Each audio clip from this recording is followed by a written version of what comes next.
بسم الله الرحمن الرحیم السلام علیکم ورحمت الله وبرکاتو ملګرو په دې ویډیو کې زه تاسو ته په کور کې یا په دکان کې د برکت راتلو لپاره یو مختصر شانت تعویض درخوایم چې خپل به دا تعویض ولیکئ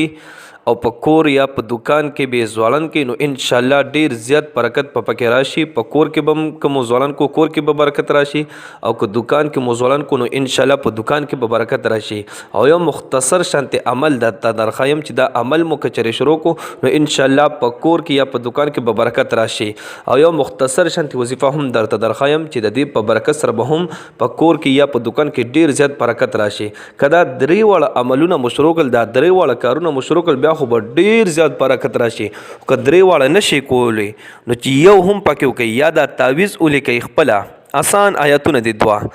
یا مو دا تعویض ولیکلو یا مو دا عمل شروع کو یا مو دغه وظیفه شروع کړو ان شاء الله ډیر زیات برکتونه به په کور کې راشي او که څوک دکان د باره کوي نو ان شاء الله په دکان کې به ډیر زیات برکت راشي ټیک شو جی نو اول راځو اول تعویض طرف ته چې هغه تعویض کم تعویض دی د قران کریم کم آیاتونه دي چې هغه په ذریعه سره په دکان کې یا په کور کې برکت راځي نو آیاتونه دو آیاتونه دي د قران پاک دته توجه وکړئ ښا د قرآن کریم په دریم سپاره کې سورت آل عمران د دې 73 او 74 نمبر آیات 3 اویایم او 4 اویایم نمبر آیات خدا 73 چې دا ټول نه دی دا بس د 73 لږ شان حصہ آیات ته او 74 مکمل آیات کریمه دا دواړه څنګه دي آیات ته غوږ شي ښا آیات کریمه دواړه چې دي داسې دي بسم الله الرحمن الرحيم إن الفضل بيد الله يؤتيه من يشاء والله واسع عليم يختص برحمته من يشاء والله ذو الفضل العظيم دا دواړه آیتونه چې دي کنه تاسو به یو کاغذ راواخلئ په کاغذ باندې به دا دواړه آیتونه ولیکئ چې دا دواړه آیتونه مو په کاغذ باندې ولیکل نو که چېرې تاسو په دکان کې دغه ځوړن کړل یو سوري دا کاغذ باندې چې دا آیتونه مو لیکل دینه به یو تعویض شانته جوړ کړئ دا تعویض چې په دکان کې کوم ځوړن کو نو ان شاء الله په دکان کې به برکت راشي او که په کور کې مو چرته یو سیر ته ځوړن کو په کور کې کوم ځوړن کو نو ان شاء الله په کور کې به ډیر زیات برکتونه راشي خو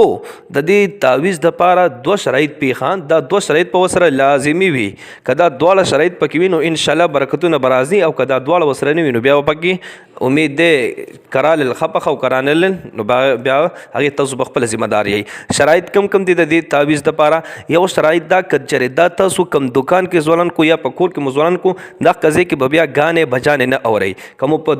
دکان کې دا تعویض ځوړن کو دا دوه آیتونه چې کوم په سکرین تاسو تخکاری کدا آیتونه تاسو په کاغذ ولیکل تعویض متنه جوړ کو په دکان کې مدا ځوړن کو دکان کې به برکت راشي خو په شرط د دې چې دغه دکان کې سو غانې نه اوري غانې بجانې فلمونه ډرامې دا نه اوري یو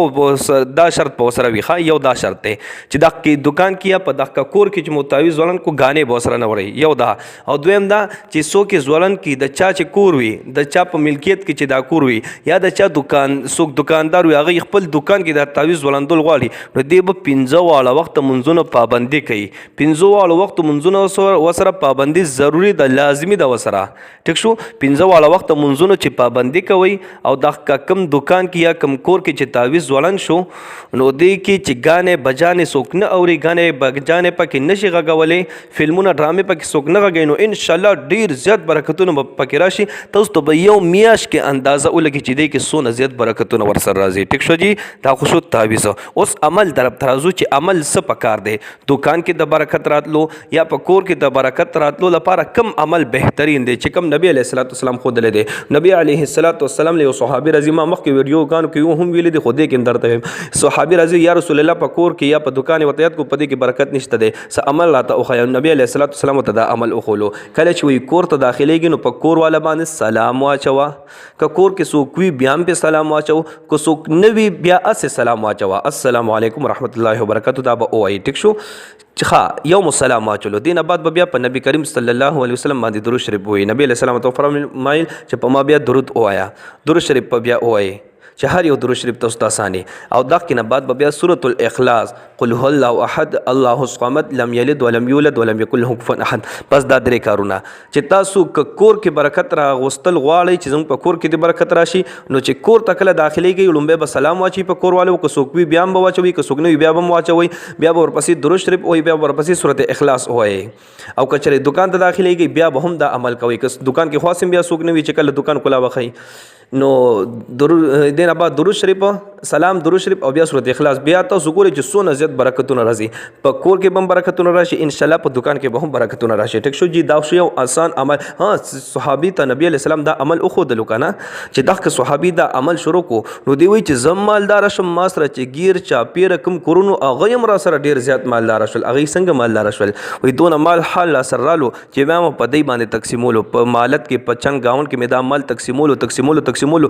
دومره مال می تقسیم کو چې د مرا سره مالدار شول. نظم عزتمند دا بهترین عمل دی دا عمل شروع کوي ښا چې کله کور ته داخليږي یا دکان ته داخليږي نو سواد سلام به واچوي او بیا ورپسې درود شریف او بیا ورپسې سورۃ الاخلاص. ټیک شو ها اوس وظیفه کومه پکار ده وظیفه دا ده چې تاسو په کور کې برکت راوستل غواړئ نو په کور کې لا حول ولا قوت الا بالله او استغفر الله ډیر وای درود شریف ډیر وای دا څنګه څوک دکان کې برکت راوستل غواړي چې دکان کې مې برکت راشي نو دکان کې دا ذکر اسکار ډیر کوي لا حول ولا قوت الا بالله ډیر وای او سره استغفار ډیر وای او درود شریف ډیر وای. تاسو بیا ګورئ چې سون زر تر زر تاسو په دکان کې یا په کور کې برکتونه راځي زموږ عزتمند بیا بزان ته حیرانی مال حال بزان سره بیا ځای کول نشي زموږ عزتمند او کچره دا عملونه مو صحیح طریقې سره صحیح یقین او ایمان سره شروع کړ چې الله تعالی به زموږ دا مسلې او د کور کې یا دکان کې د بے برکتی د دې عملونو او د قرآنی وظیفې او د قرآن تعویذ په برکت سره ختمي ان شاء الله لازمي بس تاسو د بے برکتی ختميږي برکت په پکې راځي هر سم ان شاء الله تاسو سره ډیر پیر شي او برکت راتل صرف د پیسو ته نه چې تاسو سره به پیسې زیات شي تاسو ته به صحت ملو شي بیماری به ختم شي خوشحالي به درته ملو شي خفګان به ختم شي خوشحالي صحت به درته ملو شي دارنګي نه اتفاقی به ختم شي کور کې به اتفاق اتحاد راشي چنګ جګړه به ختم شي. زموږ عزتمندو دا وظیفې لازمي شروع کړئ چې کور کې مو انتهایی برکتونه راوړيږي الله رب العزت طرف نه تاسو په کور کې برکتونه چې راشي صرف خوشاله بیا زندگی به مو خوشاله شي کور به مو جنت وګرځي دکان کې به مو ډیر زیات برکتونه راشي دکان کې به مو خوشحالي راشي او دا وظیفې لازمي زده کړئ کدرې واړه وظیفې چې مې ته خولې او تعویذ عمل او وظیفې کدرې واړه کول شي ډیره بهترینه خبره ده او کدرې واړه نشي کولې ک یو مهم پکې وکړو یا مو دا عمل زده کو دا عمل مو شروع کو یا مو دا تعویذ شروع کو یا مو دا وظیفې شروع کې ان شاء الله برکتونه به ډیر زیات تاسو په دکان کې یا تاسو په کور کې راشي. ټیک شو جی الله رب العزت مو خوشاله آباد ساتي دعاګانې کوي دعاګانې وکاو الله پامان.